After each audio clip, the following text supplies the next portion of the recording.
વિદ્યાર્થી મિત્રો એવીપી એજ્યુકેશનની અંદર તમારું સ્વાગત છે.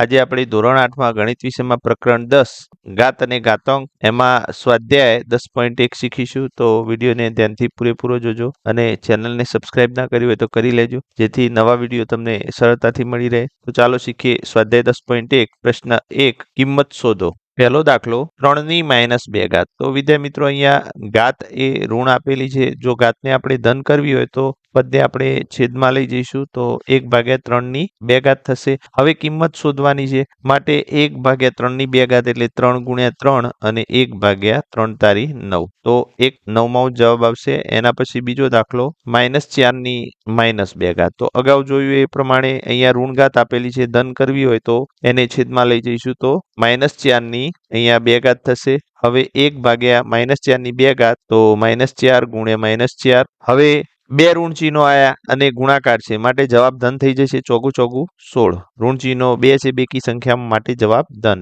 1/16 જવાબ આવશે. એના પછી ત્રીજો દાખલો 1/2 -5. તો વિદ્યાર્થી મિત્રો અહીંયા ઋણ ઘાત આપેલી છે, એને આપણે ધન કરવી હોય બરોબર, તો 1/2 નો આપણે વ્યસ્ત લઈ લઈએ એટલે કે 1/2 ને આપણે છેદમાં લઈ જઈશું તો 2/1 થશે અને ઘાત થઈ જશે 5. બરોબર, તો 2 ની 5 ઘાત અને 1 ની પણ 5 ઘાત. 2 ની 5 ઘાત એટલે વિદ્યાર્થી મિત્રો અહીંયા 2 × 2 × 2 × 2 × 2 અને છેદમાં 1 ની 5 ઘાત એટલે 1. તો 2 દુ 4 દુ 8 દુ 16 દુ 32. 32/1 એટલે જવાબ આવશે 32. એના પછી પ્રશ્ન 2 સાદુરૂપ આપો અને પરિણામને ધન ઘાતાંક સ્વરૂપે દર્શાવો. તો વિદ્યાર્થી મિત્રો અહીંયા જે જવાબ આવે એને આપણે ધન ઘાતાંક સ્વરૂપે જ દર્શાવવાનું છે. પહેલો દાખલો -4 ની 5 ઘાત ભાગ્યા -4 ની 8 ઘાત. તો અહીંયા આપણે જોઈશું વિદ્યાર્થી મિત્રો આધાર સરખો છે અને ભાગાકાર આપેલો છે. તો જો આધાર સરખો હોય અને ભાગાકાર આપેલો હોય તો ઘાતાંકની બાદબાકી થશે.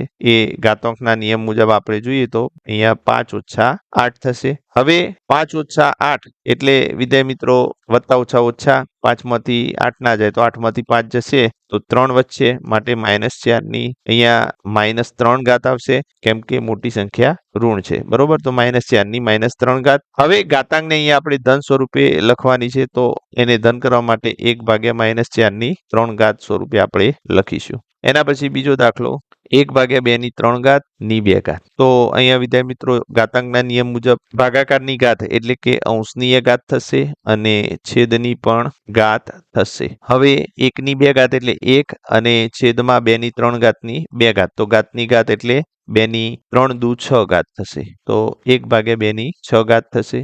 એના પછી ત્રીજો દાખલો -3 ની 4 ઘાત ગુણ્યા 5/3 ની 4 ઘાત. તો અહીંયા વિદ્યાર્થી મિત્રો ઘાતાંક ધન આપેલ છે માટે અહીંયા ઋણ ચિહ્ન આપણે ના લખીએ તો પણ ચાલે, અથવા આને આપણે જો કરવું હોય તો કૌંસની અંદર -3 એટલે -1 × 3 કહેવાય અને એની 4 ઘાત ગુણ્યા 5/3 ની 4 ઘાત એટલે ભાગાકારની ઘાત તો 5 ની 4 ઘાત અને 3 ની પણ 4 ઘાત. અહીંયા -1 ની પણ 4 ઘાત થશે વિદ્યાર્થી મિત્રો અને 3 ની પણ 4 ઘાત થશે ગુણ્યા 5 ની 4 ઘાત અને છેદમાં 3 ની 4 ઘાત. 3 ની 4 ઘાત 3 ની 4 ઘાત ઉડી જશે અને -1 ની 4 ઘાત એટલે અહીંયા જવાબ 1 આવે ગુણ્યા 5 ની 4 ઘાત. તો આપણને જવાબ મળશે 5 ની 4 ઘાત. એના પછી ચોથો દાખલો 3 ની -7 ભાગ્યા 3 ની -10 ગુણ્યા 3 ની -5 ઘાત. તો સૌથી પહેલા વિદ્યાર્થી મિત્રો આપણે જે કૌંસની અંદર બે પદ આપેલા છે એનું સાદુરૂપ આપીશું. તો અહીંયા આધાર સરખો છે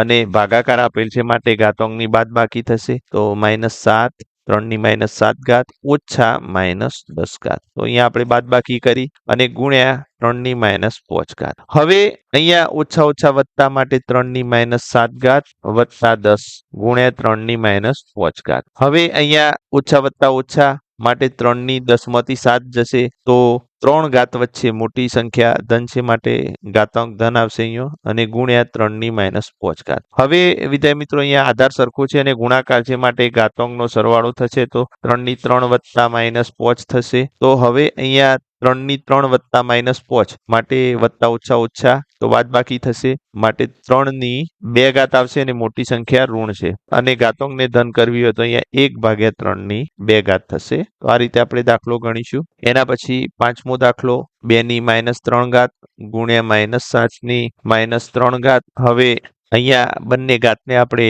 ધન કરવા માટે 1/2 કરીશું અને અહીંયા 1/-7 3 અને બંનેની ઘાત સરખી છે માટે આપણે એને ગુણાકારની અંદર લઈ લઈએ તો 2 × -7 માટે અહીંયા આપણે લખી શકીએ 1/-14 તો આ રીતે આપણે એને ધન ઘાતાંક સ્વરૂપે રજૂ કરી શકીએ. એના પછી પ્રશ્ન 3 કિંમત શોધો. પહેલો દાખલો 3 શૂન્ય ઘાત વત્તા 4 -1 ગુણ્યા 2 તો વિદ્યાર્થી મિત્રો કોઈ પણ સંખ્યાની શૂન્ય ઘાત એટલે 1 કહેવાય વત્તા 4 માટે એને ધન કરવા માટે 1/4 કહેવાય માટે 1/4 ગુણ્યા 2 એટલે 4. હવે અહીંયા 4 ને અંદર કૌંસની અંદર આપણે ગુણી દઈશું તો 4 એકા 4 વત્તા 4 એકા 4 એટલે 4/4 થશે અહીંયા અને 4 ઉડી જશે માટે 1 વધશે માટે 4 વત્તા 1 માટે જવાબ 5 મળે આપણને. બરોબર. એના પછી બીજો દાખલો 2 -1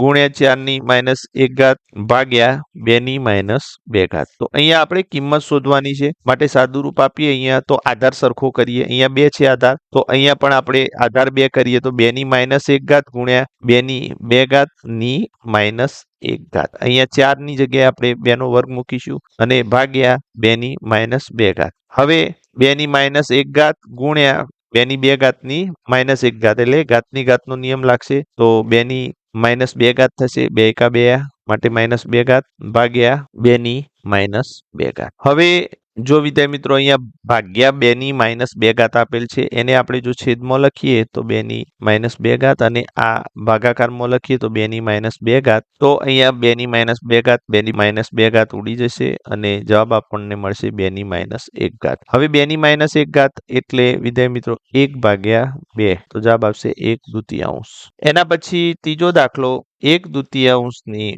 -2 વત્તા 1/3 -3 -2 વત્તા 1/4 -2 તો અહીંયા વિદ્યાર્થી મિત્રો સૌથી પહેલા આપણે ઘાતાંકને ધન કરીશું તો અહીંયા 1/2 -2 તો એને ધન કરવી હોય તો અંશ અને છેદ ઉલટાઈ જશે માટે અહીંયા થશે 2 વત્તા 3 વત્તા 4 અને છેદમાં 1 આવે પરંતુ 1 ની આપણે ઘાત 2 લખીશું તો પણ જવાબ તો 1 જ આવશે માટે ના લખીએ તો પણ ચાલે. હવે 2 એટલે વિદ્યાર્થી મિત્રો 4 થશે 3 એટલે 9 4 એટલે 16 હવે 16 ને 4 20 અને 20 ને 9 29 જવાબ આવે. એના પછી ચોથો દાખલો તો વિદ્યાર્થી મિત્રો અહીંયા 3 વત્તા 4 વત્તા 5 અને કૌંસ બાર શૂન્ય ઘાત આપેલ છે તો વિદ્યાર્થી મિત્રો કોઈ પણ સંખ્યાની જો શૂન્ય ઘાત આપેલી હોય તો એનો જવાબ 1 આવે માટે સમગ્ર કૌંસ ઉપર શૂન્ય ઘાત આપેલી છે માટે એનો જવાબ 1 જ કહેવાય. એના પછી પાંચમો દાખલો સઘળિયા કૌંસમાં -2/3 અને એની -2 અને કૌંસ બાર 2 તો વિદ્યાર્થી મિત્રો અહીંયા સૌથી પહેલા આપણે માઇનસ જે ઘાત છે એને ધન કરી દઈએ એટલે કે ઋણ ઘાત છે એને ધન કરવી હોય તો અંદરના પદોને આપણે અંશ અને છેદને ઉલટાવી દઈશું તો 3/-2 ની 2 અને એની કૌંસ બાર 2 હવે ઘાતની ઘાત એટલે વિદ્યાર્થી મિત્રો અહીંયા ગુણાકાર થશે ઘાતની ઘાતનો તો 2 × 4 હવે 3 અને -2 ભાગાકારની ઘાત એટલે 3 અને -2 હવે 3 એટલે વિદ્યાર્થી મિત્રો 81 થશે અને -2 એટલે અહીંયા 16 થશે અને ઋણ ચિહ્ન એ ધન થઈ જશે કેમ કે બેકી ઘાત છે માટે જવાબ ધન આવશે 81/16. એના પછી પ્રશ્ન 4 કિંમત શોધો તો એમાં પહેલો 8 -1 ગુણ્યા 5 3 ભાગ્યા 2 -4 તો વિદ્યાર્થી મિત્રો અહીંયા કિંમત શોધવાની છે તો અહીંયા આપણે સૌથી પહેલા આધાર સરખો કરીશું તો અહીંયા 2 છે અને અહીંયા 8 છે તો આપણે બંને જગ્યાએ 2 આધાર કરી દઈએ તો 8 એટલે 2 અને 8 -1 આપેલ છે માટે -1 તો 8 ની જગ્યાએ આપણે 2 મૂકી ગુણ્યા 5 3 અને અહીંયા 2 -4 આપેલ છે. હવે ઘાતની ઘાત એટલે ગુણાકાર થશે તો 2 3 ગુણ્યા -1 એટલે -3 થશે ગુણ્યા 5 3 અને છેદમાં 2 -4 હવે વિદ્યાર્થી મિત્રો અહીંયા આપણે જોઈશું આધાર સરખો છે અને ભાગાકાર છે માટે ઘાતાંકની બાદબાકી થશે તો અહીં 2 -3 ઓછા -4 ગુણ્યા 5 3 ઘાત. તો હવે અહીંયા ઓછા ઓછા વત્તા તો 2 ની -3 ઘાત વત્તા 4 ઘાત ગુણ્યા 5 ની 3 ઘાત. હવે ઓછા વત્તા ઓછા માટે 2 ની 4 માંથી 3 જશે તો 1 આવશે અને મોટી સંખ્યા ધન છે માટે જવાબ ધન. તો 2 ની 1 ઘાત ગુણ્યા 5 ની 3 ઘાત. હવે અહીંયા 2 ની 1 ઘાત એટલે 2 અને 5 ની 3 ઘાત એટલે 125. 2 વડે ગુણાકાર કરીએ 125 ને તો 250 થશે. તો આમ જવાબ 250 આવે. એના પછી બીજો દાખલો 5 ની -1 ઘાત ગુણ્યા 2 ની -1 ઘાત ગુણ્યા 6 ની -1 ઘાત. તો વિદ્યાર્થી મિત્રો અહીંયા સાદુરૂપ આપવાનું છે અને કિંમત શોધવાની છે માટે આપણે આધાર સરખો થાય તો કરીએ. તો હવે વિદ્યાર્થી મિત્રો અહીંયા આપણે ઋણ ઘાત આપેલી છે એને આપણે ધન કરીશું તો 5 ની -1 ઘાત એટલે અહીં 1/5 થશે ગુણ્યા 2 ની -1 ઘાત એટલે 1/2 થશે ગુણ્યા 6 ની -1 ઘાત એટલે 1/6 થશે. અને હવે છેદ ઉડતા નથી માટે આપણે ગુણાકાર કરી દઈશું તો 1/5 અને 10 સંગ 60 તો 1/60 જવાબ આવે. એના પછી પાંચમો દાખલો 5 ની m ઘાત ભાગ્યા 5 ની -3 ઘાત બરાબર 5 ની 5 ઘાત હોય તો m શોધો. તો વિદ્યાર્થી મિત્રો અહીંયા આપણે m શોધવાનું છે. તો અહીંયા આપણને આપેલું છે 5 ની m ઘાત ભાગ્યા 5 ની -3 ઘાત બરાબર 5 ની 5 ઘાત. તો હવે અહીંયા આપણે આધાર સરખો આપેલો છે અને ભાગાકાર છે. તો આધાર સરખો હોય અને ભાગાકાર હોય તો ઘાતાંકની બાદબાકી થાય. બરોબર. તો આ રીતે 5 ની m ઓછા -3 તો ઘાતાંકની બાદબાકી કરીશું બરાબર 5 ની 5 ઘાત. હવે વિદ્યાર્થી મિત્રો બરાબરની બંને બાજુ આધાર સરખો છે માટે ઘાતાંક પણ સરખી હોય તો આપણે ઘાતાંકને સરખાવી શકીએ. તો m ઓછા -3 બરાબર 5. બરોબર. તો બરાબરની બંને બાજુ જો આધાર સરખો હોય તો આપણે ઘાતાંકને સરખાવી શકીએ. તો અહીંયા આપણને સમીકરણ મળી ગયું. તો હવે m ઓછા ઓછા વત્તા 3 બરાબર 5 માટે અહીંયા હવે વત્તા 3 ને બરાબરની જમણી બાજુ લઈ જઈશું તો એ ઓછા થઈ જશે માટે m બરાબર આપણને 2 મળે. એના પછી છઠ્ઠો દાખલો કિંમત શોધો. તો એમાં પહેલો દાખલો આપણને આપેલો છે અહીંયા 1/3 ની -1 ઘાત ઓછા 1/4 ની -1 ઘાત અને કૌંસ બાર -1 ઘાત. તો વિદ્યાર્થી મિત્રો હવે આપણે જે -1 ઘાત આપેલી છે 1/3 ની એને આપણે ધન કરવી હોય તો અંશ અને છેદ આપણે બદલી દઈએ તો 3 એકાંશ અને 3 એકાંશની જગ્યાએ આપણે 3 લખીએ તો પણ ચાલે. તો 3 ની અહીંયા 1 ઘાત થઈ જશે અને ઓછા 4 ની 1 ઘાત થઈ જશે. અહીં પણ અંશ અને છેદ બદલીશું ત્યારે અને કૌંસ બાર -1 ઘાત. હવે 3 ની 1 ઘાત એટલે વિદ્યાર્થી મિત્રો 3 અને 4 ની 1 ઘાત એટલે 4 અને કૌંસ બાર -1 ઘાત. તો 3 ઓછા 4 એટલે વિદ્યાર્થી મિત્રો -1 થશે વત્તા ઓછા ઓછા 4 માંથી 3 જશે તો 1 અને મોટી સંખ્યા ઋણ માટે જવાબ ઋણ આવશે. તો -1 ની -1 ઘાત. હવે આને આપણે આ ઘાતને ધન કરવી હોય તો 1/-1 ની 1 ઘાત અને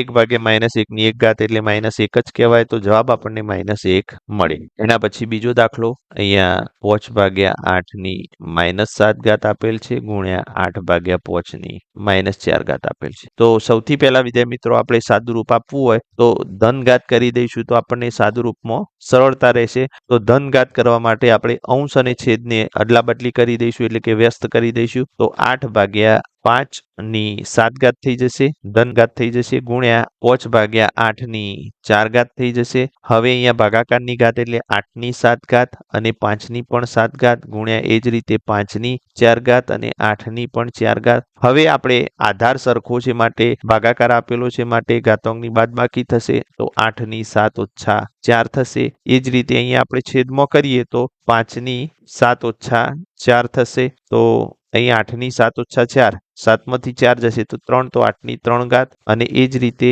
અહીં 5 ની 3 ઘાત થશે. તો અહીં વિદ્યાર્થી મિત્રો 8 ની 3 ઘાત એટલે 512 થશે અને 5 ની 3 ઘાત એટલે 125 થશે. તો આમ જવાબ આવશે 512/125. એના પછી સાતમો દાખલો સાદુરૂપ આપો. તો એમાં પહેલો દાખલો વિદ્યાર્થી મિત્રો અહીંયા 25 ગુણ્યા t ની -4 ઘાત અને 5 ની -3 ઘાત ગુણ્યા 10 ગુણ્યા t ની -8. તો સૌથી પહેલા અહીંયા આપણે છેદ ઉડાડી દઈશું કે 2 પંચું 10 અને 5 25 તો 5 5 ઉડી જશે.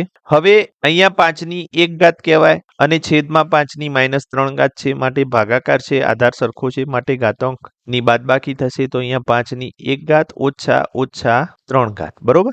1 માંથી -3 ઘાત આપણે બાદ કરી અને અહીં t ની -4 ઘાત છે તો -4 ઘાતમાંથી અહીંયા t ની -8 ઘાત બાદ થશે. અહીંયા પણ આધાર સરખો છે માટે ઘાતાંકની બાદબાકી થશે અને છેદમાં વધ્યા 2. હવે અહીંયા ઓછા ઓછા વત્તા માટે 5 ની 1 વત્તા 3 થશે ગુણ્યા t ની -4 અને ઓછા ઓછા વત્તા 8 થશે અને છેદમાં 2. હવે 5 ની 4 ઘાત ગુણ્યા t ની અહીંયા વિદ્યાર્થી મિત્રો ઓછા 4 વત્તા 8 એટલે t ની 4 ઘાત થશે અને છેદમાં 2 ઘાત. તો હવે 5 ની 4 ઘાત એટલે વિદ્યાર્થી મિત્રો અહીંયા 625 થશે તો અહીંયા આપણે લખીએ 625 t ની 4 ઘાત અને છેદમાં 2. તો જવાબ આવ્યો અહીંયા 625 t ની 4 ઘાત ભાગ્યા 2. એના પછી બીજો દાખલો 3 ની -5 ઘાત ગુણ્યા 10 ની -5 ઘાત ગુણ્યા 125 ભાગ્યા 5 ની -7 ઘાત ગુણ્યા 100 ની -5 ઘાત. તો અહીંયા 3 ની -5 ઘાત ગુણ્યા 10 ની -5 એટલે વિદ્યાર્થી મિત્રો 2 ગુણ્યા 5 અને એની -5 ઘાત ગુણ્યા 125 એટલે 5 ની 3 ઘાત થશે અને છેદમાં 5 ની -7 ઘાત ગુણ્યા 2 ગુણ્યા 3 ની -5 ઘાત. તો હવે અહીંયા 3 ની -5 ઘાત ગુણ્યા 2 ની -5 ઘાત થશે અને ગુણ્યા 5 ની પણ -5 ઘાત થશે અને ગુણ્યા 5 ની 3 ઘાત થશે છેદમાં 5 ની -7 ઘાત ગુણ્યા 2 ની પણ -5 ઘાત અને 3 ની પણ -5 ઘાત. હવે અહીંયા આપણે જોઈશું વિદ્યાર્થી મિત્રો 3 ની -5 ઘાત અને 3 ની -5 ઘાત ઉડી જશે. એ જ રીતે 2 ની -5 ઘાત 2 ની -5 ઘાત ઉડી જશે અને 5 ની -5 ઘાત ગુણ્યા 5 ની 3 ઘાત. તો આધાર સરખો છે અને ગુણાકાર છે માટે ઘાતાંકનો સરવાળો થશે તો -5 ઘાત વત્તા 3 અને છેદમાં 5 ની -7 ઘાત આપેલ છે. હવે ઓછા વત્તા ઓછા 5 માંથી 3 જશે તે 2 અને મોટી સંખ્યા ઋણ છે માટે -2 તો 5 ની -2 ઘાત અને છેદમાં 5 ની -7 ઘાત. હવે અહીંયા આધાર સરખો છે અને ભાગાકાર છે માટે ઘાતાંકની બાદબાકી થશે તો -2 ઘાત ઓછા ઓછા 7. તો અહીં 5 ની -2 ઘાત વત્તા 7 થશે ઓછા ઓછા વત્તા. હવે ઓછા વત્તા ઓછા 7 માંથી 2 જશે તો 5 અને મોટી સંખ્યા ધન માટે 5 ની 5 ઘાત જવાબ આવે. તો આ રીતે વિદ્યાર્થી મિત્રો આપણે સાદુરૂપ આપવાનું છે.